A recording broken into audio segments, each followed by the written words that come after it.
Next question है इसमें आपके पास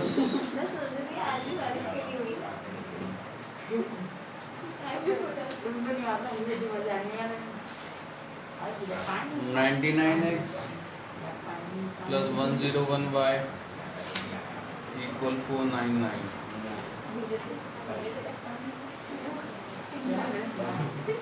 101x plus 99y equal 500।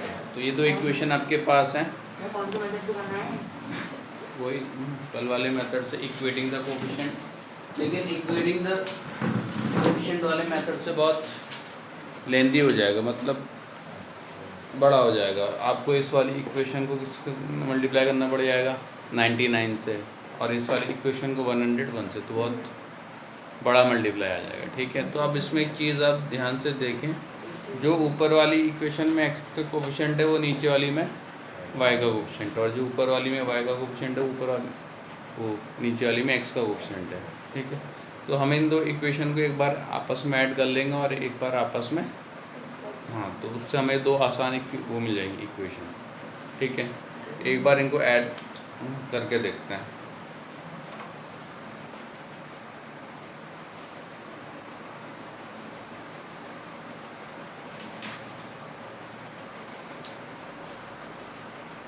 Add में हम क्या करते हैं, नीचे वालों के साइन चेंज नहीं होते हैं। 99 प्लस 101 200x 200y और ये 1000 ना, तो यहाँ से हम 200 क्या ले सकते हैं कॉमन, यहाँ पर x यहाँ पर y और ये 1000। 200 यहाँ मल्टीप्लाई वहाँ जाके डिवाइड में जाएगा, तो x प्लस वाई इक्वल 5। ये पहली इक्वेशन आ गई आपके पास, है ना। अब हम इन दो इक्वेशन को एक बार क्या करेंगे, सब्ट्रैक्ट।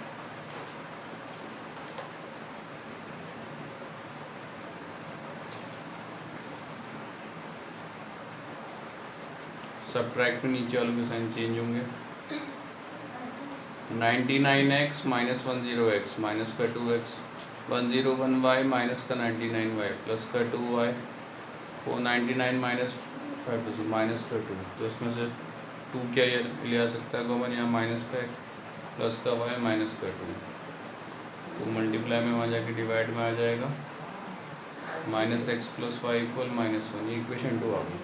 तो आपके पास दो आसान इक्वेशन आ गई, इसमें कुछ आपको मल्टीप्लाई करने की ज़रूरत नहीं है, इसको हम सीधे सॉल्व कर सकते हैं। x plus Y equal 5 minus X plus Y equal -1 plus X minus X cancel out, y plus Y 2y 5 माइनस 1 4 y इक्वल 4/2 2, तो y की वैल्यू 2 आ गई, है ना। y की वैल्यू को इन दोनों में से किसी भी इक्वेशन में रख देते हैं। इसमें रख देते हैं x plus Y equal to 5 है, x plus 2 equal to 5, x equal 5 minus 2, x की वैल्यू 3। ठीक है, जल्दी जल्दी ये वाला क्वेश्चन भी उसी मेथड से होगा। इसमें x की वैल्यू आ रही है 2 और y की वैल्यू 1 आ रही है। ठीक है, चलिए अगले क्वेश्चन में आते हैं, इसको बाकी होमवर्क से ट्राई कीजिए।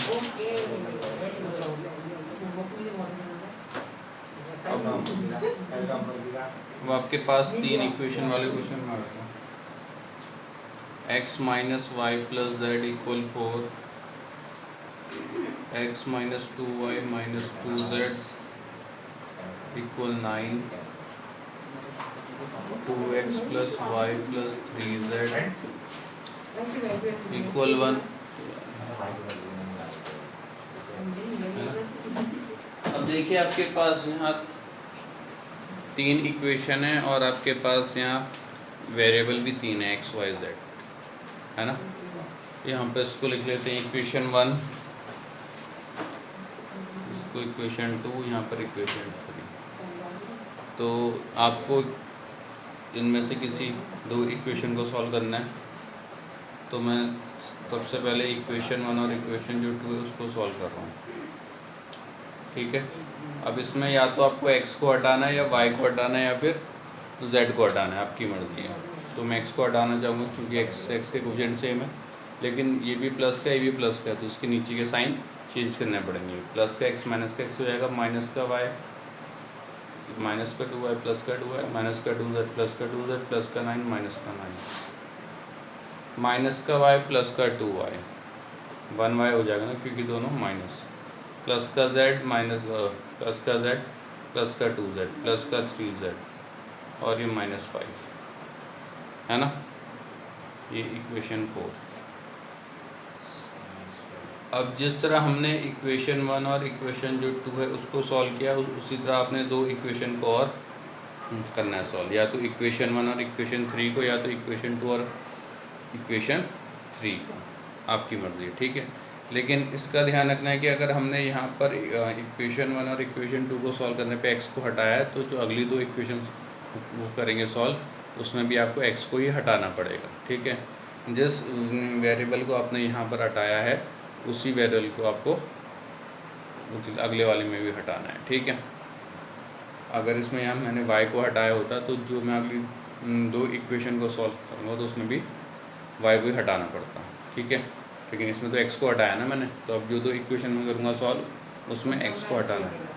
तो बताइए किसको करें सॉल्व,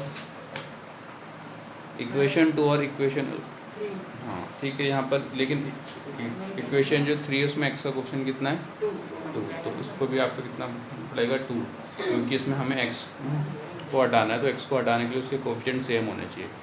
और यहाँ पर x का क्वेश्चन 1 है तो इसको इंटू 1 कर देते हैं, तो इसको 2 से मल्टीप्लाई करेंगे तो 2x minus 4y minus 4z equal 18, ये 1 से मल्टीप्लाई करेंगे तो वैसे ही रहेगा। अब हमने प्लस का हुआ है, अब हमने ये जो कोफिशिएंट बनाए हैं इनके जो साइन वो आ जा रहे हैं ना सेम, तो नीचे वालों के साइन चेंज करने पड़ेंगे।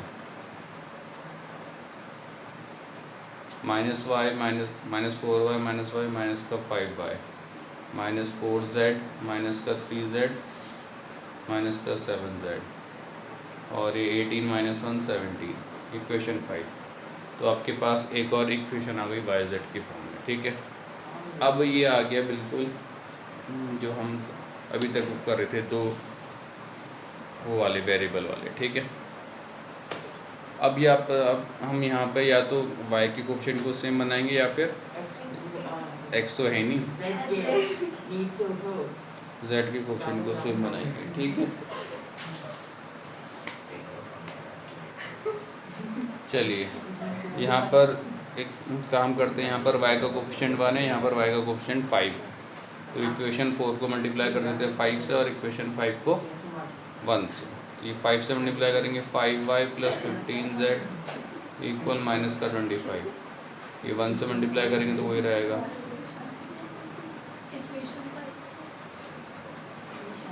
ठीक है, ये भी ये प्लस का ये माइनस का, तो इसमें नीचे का साइन चेंज करने की ज़रूरत नहीं है। ये क्या हो गया 15z माइनस 7z 8z, ये माइनस का 25 प्लस का 7 8 माइनस का 8, तो z की वैल्यू माइनस 8/8, z की वैल्यू -1 आ गई, ठीक है।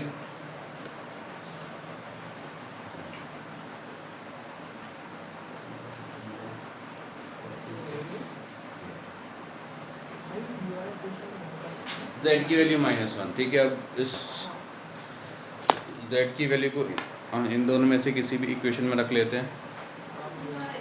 हाँ, हमें यहाँ से क्या मिल जाएगी y की वैल्यू में इसमें रख देता हूँ 1y plus 3z equal -5, 1y plus 3 into -1, तो ये माइनस का 3 हो जाएगा, 3 इंटू -1 माइनस का 3, माइनस का 3 में आ जाएगा प्लस का 3 और ये माइनस का 2, y की वैल्यू -2 आ गई, ठीक है।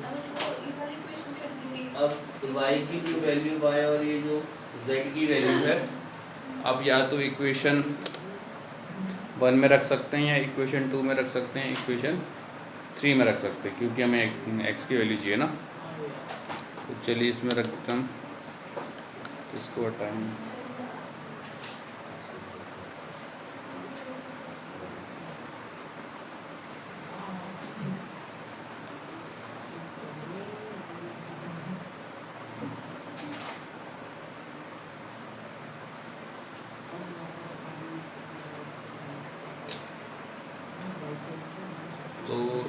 एक्स और सॉरी वाई और जेड की वैल्यू इक्वेशन 1 में रख देते हैं, ठीक है। Equation 1 X minus Y plus Z plus 4 equal 0, X ऐसी वाई की जगह माइनस का 2, जेड की जगह माइनस का 1, तो माइनस माइनस प्लस का 2 प्लस माइनस 1, हाँ एक्स की वैल्यू 3 आ गई, ठीक है। एक्स की वैल्यू 3, वाई की वैल्यू आई थी -2, जेड की वैल्यू -1, ठीक है।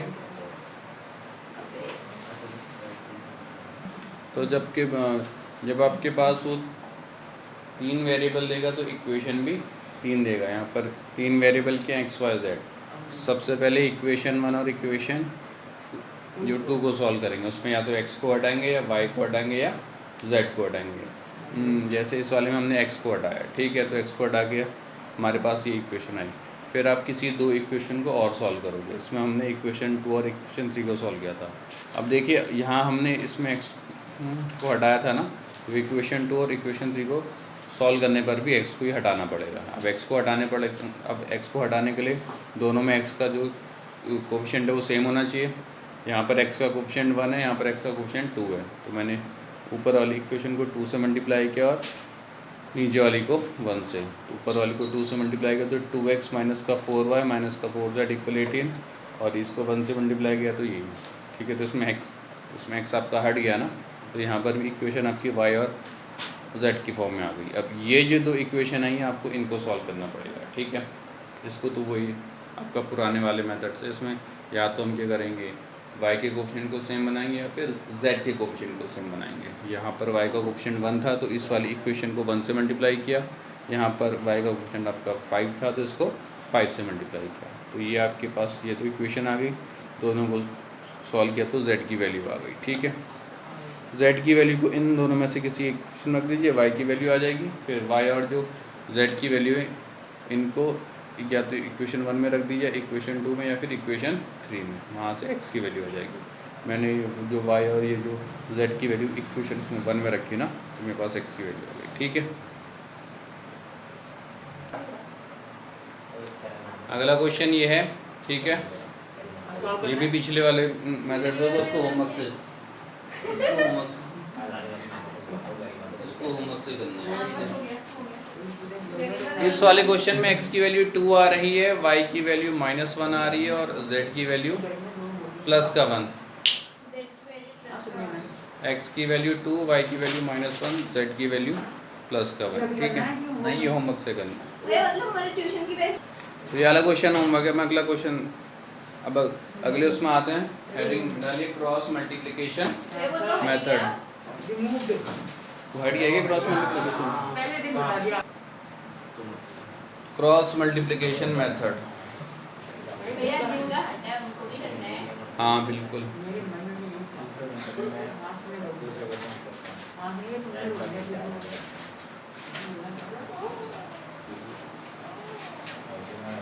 Cross multiplication method, cross multiplication method.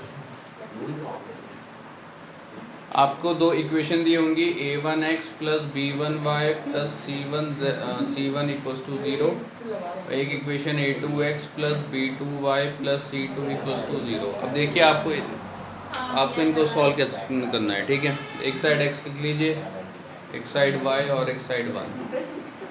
x के नीचे b1 b2 c1 c2, y के नीचे c1 c2 a1 a2 और 1 के नीचे a1 a2 b1 b2, ठीक है।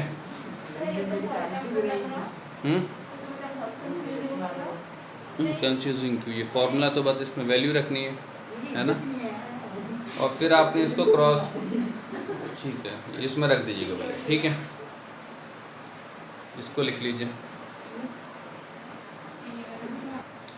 इसका एक क्वेश्चन सॉल्व करते हैं। x plus Y equal 7 and 5x plus 12y equals to 7। अब ये जो क्वेश्चन है ये इक्वेटिंग द कोफिशिएंट वाले मेथड से भी आपका हो सकता है, लेकिन हम यहाँ इसको क्रॉस मल्टीप्लिकेशन करेंगे, ठीक है। इसमें एक चीज़ है कि यहाँ पर इक्वल्स टू में अगर हो सके तो हम इसको क्या बनाएंगे, 0, यानी आपका यहाँ पर राइट हैंड साइड में कुछ होगा तो उसको यहाँ ले आएंगे, ठीक है। आपका राइट हैंड साइड में क्या है, प्लस का 7, तो यहाँ के माइनस का 7 यहाँ पर भी इक्वल टू में आपका यहाँ पर है तो इसको यहाँ ले आएंगे, ठीक है। हाँ, इक्वल्स टू में हम क्या, हमें क्या लाना है 0। अब हमें क्या निकालनी, A1 B1 C1 की होगी। तो आपका A1 क्या होगा, जो फर्स्ट इक्वेशन है उसमें x का कोफिशिएंट, x का कोफिशिएंट मतलब x के साथ कितना इंटू, x के साथ इंटू में है कुछ नहीं, तो x के साथ कुछ नहीं है तो उसके साथ मतलब 1 है, ठीक है। जिसके साथ कुछ नहीं होता है इंटू में वहाँ पर 1 होता है। फिर है B1 में देखेंगे कि y का कोफिशिएंट कितना है, y के साथ कितना इंटू है, हाँ देखिए इसमें भी y के साथ कुछ नहीं है ना, तो जिसके साथ कुछ नहीं है उसके साथ 1। C1 मतलब कांस्टेंट टर्म जिसमें ना x है ना y है, ठीक है, वो क्या है माइनस का 7। हमें ये इनके आगे का साइन भी लगाना है, ठीक है। फिर आते हैं A2 में है क्या, जो आपकी अगली क्वेश्चन है सेकंड क्वेश्चन, उसमें x का कोफिशिएंट कितना है 5, A2 की वैल्यू 5। B2 कितना हो जाएगा, y का कोफिशिएंट कितना है B2 की। C2 जिसमें ना x है ना y है, ये भी माइनस का 7 है। बस अब आपके पास A1 B1 C1 और A2 B2 C2 की वैल्यू आ चुकी है। उनकी इनके वैल्यू को हम यहाँ रख देंगे, है ना। हाँ बिल्कुल, साइन भी लगाना पड़ेगा उनका, है ना।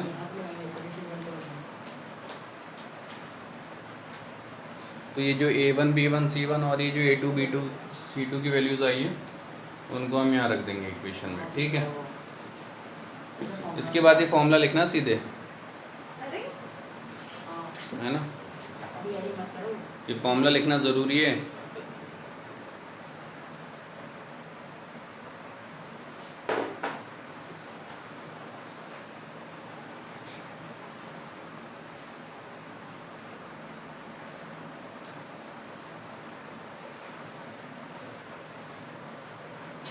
आपको सबसे पहले A1 B1 C1 की वैल्यू निकालनी, फिर A2 B2 C2 की वैल्यू, उसके बाद आपने ये वाला फॉर्मूला लिखना है और इनमें फिर वैल्यू रखनी है, ठीक है। चलिए इसमें रखते हैं वैल्यू।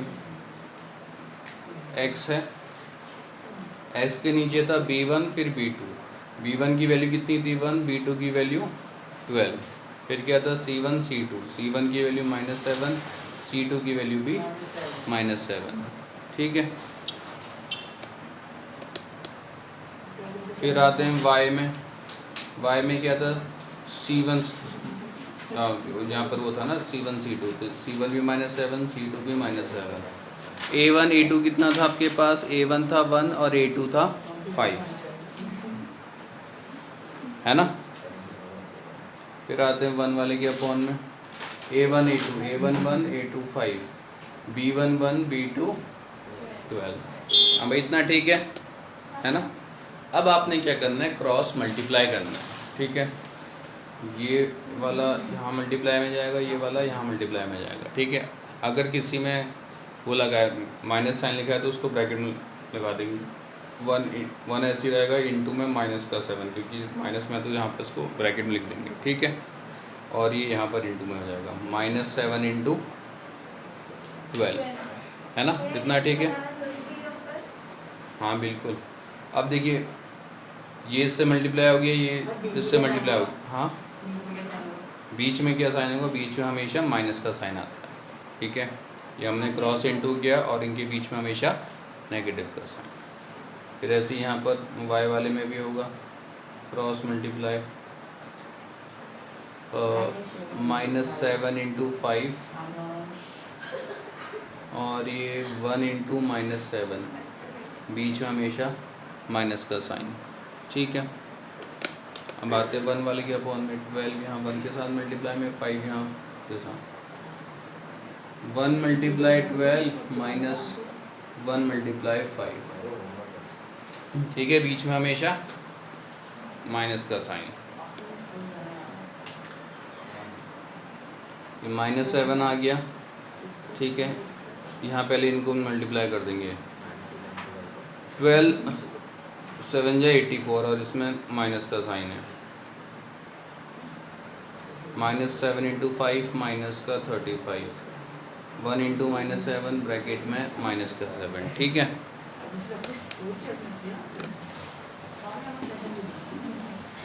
12 बन जाए 12, 5 बन जाए 5, ठीक है। अब ये ब्रैकेट को हटाएंगे, -7 तो ठीक है, ये भी माइनस का, ये भी माइनस का, माइनस माइनस प्लस का 84, ये माइनस का 35, ठीक है, माइनस माइनस प्लस का 7, और ये आपका 12 - 5, ये तो आपका 7 हो गया, ठीक है।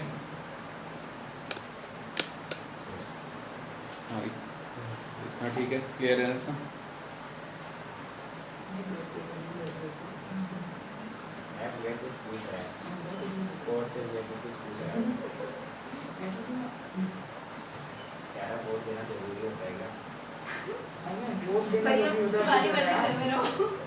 ठीक है, ये ऊपर वाले ने हटा दूँ।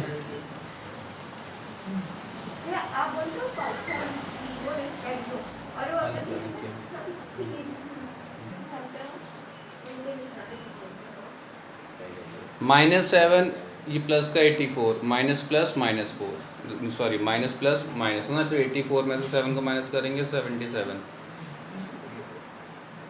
-35 प्लस का 7, ये माइनस का 28, और ये 1/7। अब ये देखिए x/77 इक्वल y/-28 इक्वल 1/7। अब ये तीनों आपस में इक्वल आ रहे हैं, तो हम एक बार ही x वाले को 1 के इक्वल रखेंगे और एक बार ही y वाले को इक्वल, ठीक है। एक बार x/77 इक्वल्स टू 1/7 एंड, और एक बार ये y/-28 इक्वल 1/7। अब ये आपका 77 यहाँ मल्टीप्लाई में, तो यहाँ के आपका सॉरी ये आपका डिवाइड माइनस x के साथ 77, तो यहाँ मल्टीप्लाई में आ जाएगा, और माइनस का 28 आपका यहाँ डिवाइड में, तो यहाँ मल्टीप्लाई में, तो 7 बन जा 7, 11 जा 7 बन जा 7, 4 जा, तो x की वैल्यू प्लस का 11, y की वैल्यू माइनस का 4, ठीक है।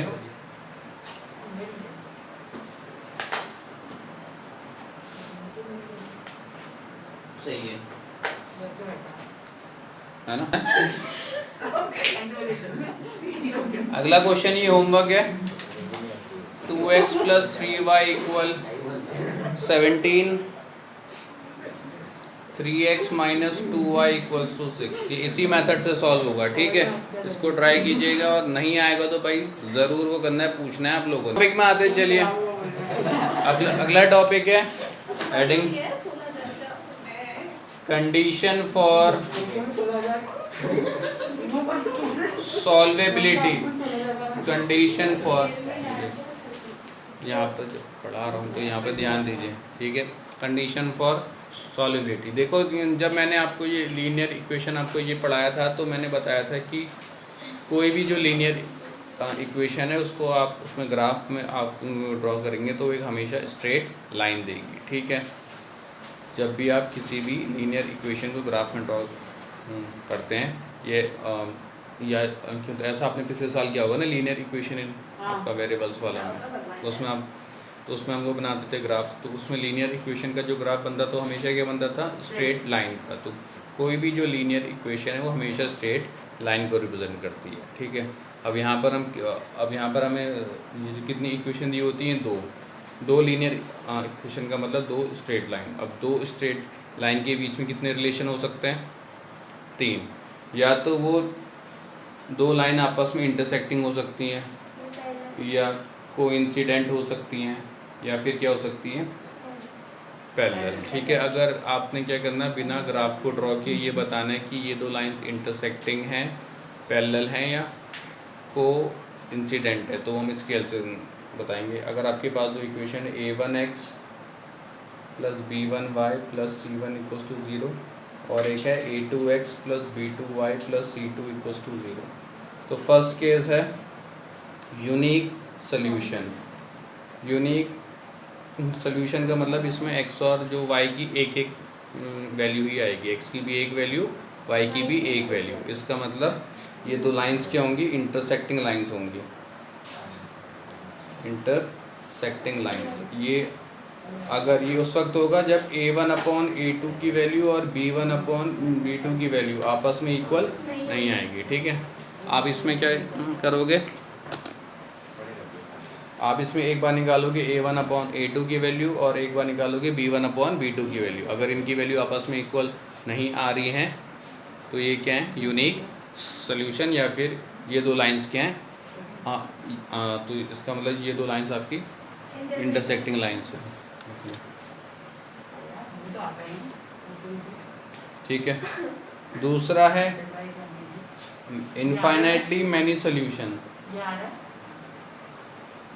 Infinitely many solution, infinitely many solution का मतलब लाइंस क्या हैं, कोइंसिडेंट, मतलब एक के ऊपर दूसरी लाइन लाई कर रही है। ठीक है, ये उस वक्त होगा, जब a1 equals to b1 but b1 is not equal to c1।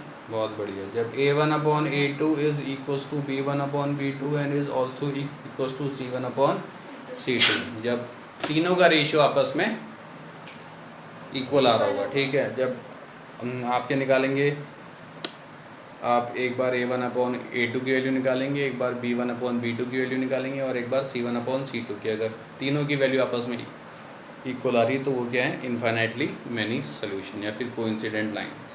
ठीक है,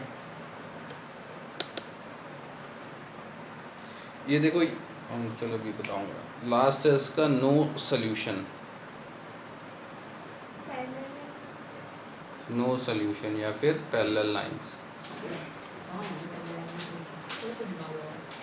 पैरेलल लाइंस।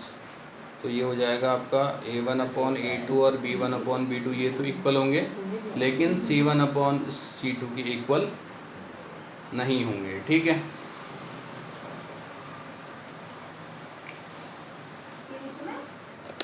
नहीं तो बिल्कुल। ये पागल है ना। ठीक है, अब देखिए ये मैं, अब देखिए ये मैं, इसमें यहाँ पे यूनिक सोल्यूशन हो गया, इनफाइनाइटली मैनी सोल्यूशन, और ये नो सोल्यूशन लिख रहा हूँ ना। अब यहाँ पर सोल्यूशन का क्या मतलब है, एक्स और वाई की वैल्यूज़।